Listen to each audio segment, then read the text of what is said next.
Light Tackle Marathon. Leading up to our light tackle sales event on April 11th, we are going to have a parking lot party with some barbecue, kids, games, and prizes, rod and reel trade-in, as well as a bunch of deep discounts on all things light tackle fishing. So today I'm here with my friend David Rudow. He's going to talk to us about light tackle fishing from a kayak. So David, do you want to introduce yourself, tell the people a little bit about what you do, and then we'll get into fishing. Yeah, sure. Thanks, Adam. Thanks for having me here, guys. I am a local yokel, grown and born and raised down in Mayo, Maryland. Grew up fishing the Chesapeake my entire life off of boats, but in the last 5 or 6 years, I've almost exclusively been fishing it from kayaks. I own a Hobie Compass, pretty typical pedal kayak. And that boat has taken me from the Susquehanna Flats all the way down to the Bridge Tunnel, and I've caught just about every species you can think of in the bay on it. So I'm excited to come out and talk about it with you guys. Absolutely, yeah, we're super excited to have you. I know kayak fishing is sort of a growing game amongst local anglers, and it's also something, that can get people a little bit more access to some of these really cool fisheries that we have for boat owners. If you weren't going to call a kayak a boat, but it is a boat. I'm, just non. I love motor. My little boats. I love my little boats. I mean, that's exactly right. And that's why I got into kayak fishing. I'm lucky enough. Most of you guys know who my dad is, Lenny Rudow, Fish Talk. I had access to boats growing up, and I went off to college. I moved out when I was 18, and I had zero access. I couldn't fish, and it was driving me crazy. So the moment I had a good enough job, I saved up. I bought a pedal kayak, and like you said, the access you get from that is really just astounding. When I first bought a kayak, I had no idea really just how many fisheries I'd be able to access with that kayak. But I mean, and just in Maryland as well, like I'm catching bull redfish in the shallows and speckled trout, rockfish, even get shots of cobia every now and then. So you really never know what you're going to run into. And it gives you a lot more options. Like I can put my kayak in on the side of a road. Like sometimes I'm launching in ditches on the eastern shore and pedaling through the woods to get out to the main bay. So it really, it gives you a lot more options, and it's a really good, especially, like you said, if you don't have that income to have a nice boat or something like that, a starter boat, even to do a lot of stuff that I do, especially to do the kind of fisheries I do effectively. A lot of the fisheries I'm doing are in 2 feet of water or 4 feet of water. I'm really shallow. Most boats can't handle that kind of depth. They don't have enough draft, and if they do, they're not quiet enough. So that's another big thing you get out of a kayak is stealth. They're, in my opinion, take any boat in the bay, basically, you stick a kayak in the shallows, the guy in the kayak, if he knows what he's doing, is going to catch more fish. And I've seen that happen myself time and time again. So yeah, that's why I like being in the kayak. I think personally, I'd put myself up against in the kayak against boats for most fisheries any day of the week. Once we get to that open water stuff, then it gets a little hairy, but for the shallows, I don't really think you can beat being in a kayak. So let's talk about how to catch some fish. Absolutely, yeah. And again, I think that's really great for people to hear who might think that, they are at a disadvantage because they don't have a boat. In a little plastic boat, you can really do a whole lot of things. You really can, and especially with the kayak market, how it is nowadays, so many more people have gone into it. You can find a used pedal kayak sometimes for less than $1,000 on Facebook Marketplace.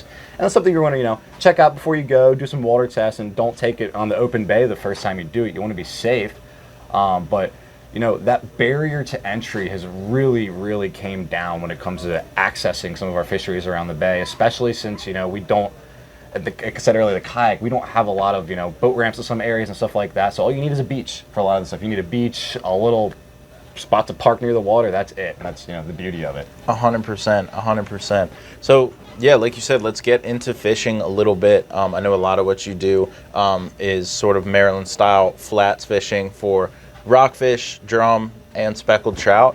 So as it pertains to a kayak, what sort of stuff are you throwing and what are you doing? How do you approach it that might be a little bit differently than somebody who's on a boat or even fishing from shore? So that's a great question. My biggest thing, I think, no matter what fishery I'm doing, is I'm throwing stuff that I have a lot of control over in the water column. I always know where it is. So stuff that generally sinks a bit slower and is also a bit more weedless. So a really good example that I want to show you guys here is this is a Z-Man Swag. Got one packaged right here. And the cool thing about this, it's a line through bait, so I can take off this treble hook. I don't even use these. Got a nice single right here. And then you feed your line through the nose of that bait, out through the back, and then tie it to your hook. So your knot is snug inside of the bait, that's not catching weeds. And then you have your line coming out here. So any weeds that do get caught usually wrap right here, brush off the side. You're not getting snags on your hook. A bait like this, nice and light, is a perfect thing for trolling out of a kayak over a shallow water flat or something like that. And the really beauty about this is if you're getting caught in grasses, you know you're not going fast enough, or you have your bait out too far because your bait's too low in the water column. When I have a bait like this, if I'm going the right speed, I know my bait's at the right depth because I'm not getting snagged. I'm going basically as slow as I can to keep this bait as low in the water column as possible without hitting those grasses, so it's trolling right above them. And if that little nose down here hits those grasses, that's okay. It's just going to swing through them. Your hook's up top. It's a bit protected by your line. And you don't have all that extra stuff to get caught up on those weeds. Another big thing you do when you're trolling baits like this is tie an extra long leader so that your leader knot at the top is going to be as far away from possible as those weeds. So this is a pretty, I would say, larger profile. This is something I would troll late spring, really early summer when I'm targeting big speckled trout and redfish in the shallows. Sometimes you still have those holdover post-spawn rockfish too. Usually, not your giants, but that's when I'll catch more of my 30 inchers is generally in the late spring. When there's some smaller fish around, if I really want to hone in on the trout, another really good bait for that is this Z-Man Hercules right here. It's not a line through, you still have a tie at the top, but it's still it's not like a jig head or anything like that, so you just have a little bit less points of connection for those weeds to hit. This one thumps a little bit less than the swag does, so it's not going to have as much drawing power as those bigger baits, but a little rockfish, if they see something like this, they're going to come up and slam it every single time. It's a perfect opportunity, and you can catch 100 fish on one of these. I have one of these that I used last year that I still have sitting in my box that I probably caught 50 bulls on, and it still looks exactly like it did when it was brand new. So I can't speak really enough to these Z-Man Hercules. These are probably the main thing I'm trolling when I'm in the shallows. Another thing I really like to troll in the shallows is these Shimano Flash Boosts. These things are a trout killer, guys. It's a bass lure, so you want to switch out these hooks on them, because if you hook a bull redfish, which they certainly will eat, these hooks aren't going to be able to hold up. You want to play your drag a little bit looser if you do hook one of those fish, because again, this is a freshwater lure. It's not meant to hold up to these larger fish. So you just got to have some play with that. But this Flash Boost in there, what it is just basically a piece of metal foil on, I believe it's springs. And as that bait will sink through the water and move, that's vibrating back and forth and flashing, and it creates just like a super realistic flash that mimics a bait fish swimming or something like that. So these speckled trout, anything's going to eat it, but specifically for big specks, this is what you want if you're on a kayak in the shallows. I mean, and not just a kayak, really anything. I throw these, if I'm on the boat, on the kayak, whatever. This is probably my favorite hard bait for really shallow water stuff, specifically for like trout guys. If you're going for bigger stuff, bulls, big trophy rockfish, especially if it's in the spring, a lot of time those fish, even if you're in deeper water, they're going to be near the top of the water column because it's a bit warmer. Daiwa SP minnow, these things are awesome, guys. They dive, it's like 1 to 4 feet, and they are great. I like to switch out the trebles on them for singles. If you're going to use these for rockfish, guys, make sure you either crimp down these barbs or you just switch them out. Ideally, you just switch them out to singles, because right now you cannot troll baits that have barbs on them. What I'm trying to get at here is we want to protect the fish. Do whatever you can best to protect the fish. It takes 5 minutes to switch out those hooks. And this is another bait. You can, as long as you don't break it off, you can catch hundreds of fish on these. These are awesome. For sure. And those are all really great tips as it pertains to what we're throwing when we're trolling from a kayak. So something that I think might help people and provide a little bit of clarity when you're trolling from a kayak. It's a little different than if somebody's setting up a trolling spread in a boat, right? It's a whole different world. Yeah, so you want to talk about that a little bit? Yeah, definitely. So when I troll from a kayak, I usually don't use any more than 2 rods, and often when I'm targeting trophy fish, I'll only use one, plain and simple, because there's only one of you on the boat, and I can't fight a fish and reel in another rod at the same time, and having that fish swim into that line or anything like that is just, it's a huge hassle. And also, if you have a jig or something that can get to the bottom, if you drift away, that can snag and then anchor you to the bottom. That can break your rod. You don't want to have anchored one way and a big fish pulling you another way. It's a great recipe to tip your kayak. So when I'm going for big fish, unless I have a bait that floats, I'm only ever using 1 rod. And even then, I still kind of only like to use one. The only times I'm throwing out 2 when there's big fish around is if I'm struggling and I feel like I really need just to have that extra drawing power in the water, you know, a little bit extra out there to help me get that bite. So those are all, really great tips for trolling from a kayak, when you're trying to cover water and find fish. The cool thing obviously about being in a kayak is when you're moving around to cover water, unlike in a boat where you might be going 25, 30, 35 miles an hour, you can have a bait out the whole time in a kayak. Like that bait is still going to be working and doing its thing while you're trying to find fish. But when you do find fish, how do you approach that sort of differently than you would if you were in a boat, or if you were just kind of trolling around? Once you find fish and you stop and you set up, how do you sort of approach that? Yeah, that's a really great point. I usually only troll until I find fish, and then once I do, we're going to stop and start casting. Right. So once you do that, knowing where the fish are is a big deal. So if you hook a fish trolling, are you in the middle of a school, or do you have a school that's swung through behind you, is pretty important. So I like to figure out where the fish are at first, set up, and then I'm going to start casting either the bait that I was trolling, or often I'll start throwing topwater, because who doesn't like a nice topwater bite? Generally speaking, when you're trolling from a kayak, there's going to be more than one fish around. They're going to be in the area. So that's when you start pulling out, like, a super spook is a great search bait. You can cover a lot of water with this. You can work it quick. You can work it slowly. And there's anything out there is going to eat this. A bull redfish, a rockfish, a big trout. This is a super spook junior. If there's lots of big trout and big redfish around, I'll upsize to the regular super spook. The rockfish have no problem eating the bigger stuff. A 20-inch fish will eat a 6-inch plug. But the trout and the redfish, they're a little bit more finicky when it comes to size. So I'm only going to upsize if I get those bigger fish. And speaking of size, another really kind of secret that I really like is these really, really small poppers. And that's specifically for slot reds, guys. I don't think I'd really throw something this small for bulls. I'd be scared that it would fall apart.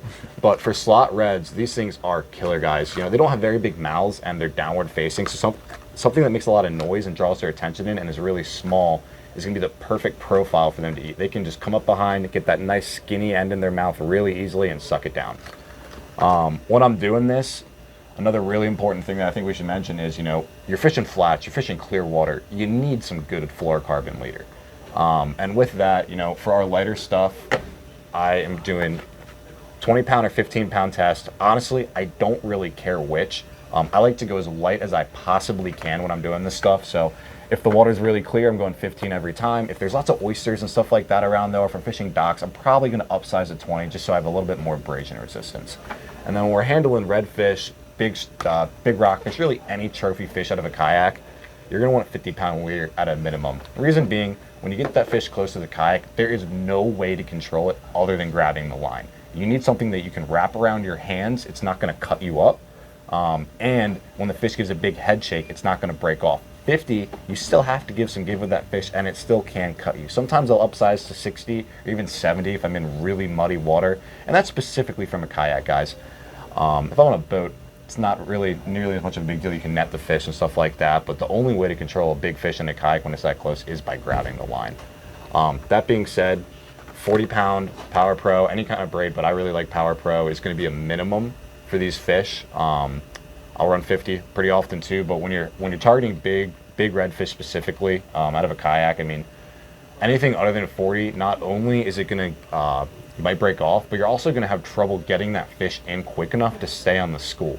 If you have 30 pounds of 30-pound line, you just can't put out nearly as much drag as you can with 40. And I lock my drags down half the time, and I'm just horsing those fish in so I can get the next one on. Can't do that with light line. Flip side of that is when I'm throwing my light rods, I use 10-pound test because it's fun. I can feel those really light jigs that I'm throwing way better. I'm usually throwing really, really small stuff. So when I'm talking shallow, I'm talking sight casting redfish, targeting rockfish in really shallow water in these flats and stuff like that. Sometimes even sight casting speckled trout. You can see them in the weeds. When I'm doing that, oftentimes just throwing a jig head. When you have stuff this light, even if you're in weeds, you have so much control over your jig. You really can keep those out of the weeds and flutter it through the water column. So I'll throw an 1/8 of an ounce. Sometimes I'll even drop it down to like a 1/16 if I'm throwing something really light. Or really small, and then like a 3-inch diesel minnow is perfect, guys. I love this color right here, that chartreuse and that blue. The electric chicken is also really good specifically for those reds and speckled trout. But if you want rockfish too, I mean, there's no better color I think for rockfish in nice clean water than sexy mullet right there. And I think you know, the last thing I really want to cover for you guys is what rods and reels you want to use to do this. I usually bring 2 to 3 rods with me. I don't like to do anything more than that because it gets cluttered on the kayak. Start hitting them when you're trying to cast and stuff like that. So you need rods that can handle a ton of different situations. So for that, I like to use a G Loomis IMX Pro Blue. This one is rated for 15 to 50 pound line. Usually throwing 40 pound braid on these, so it's perfect.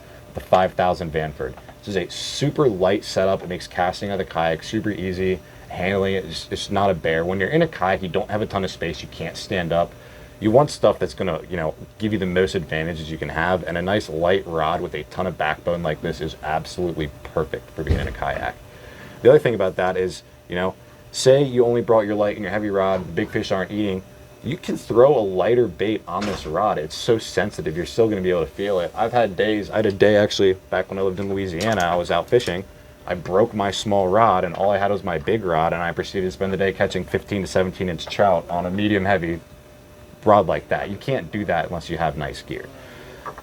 So the other thing with that is, you know, for lighter stuff is going to be the Shimano X-Pride. Again, really light, really sensitive rod. I like to use an extra fast action with a 3000 Vanford.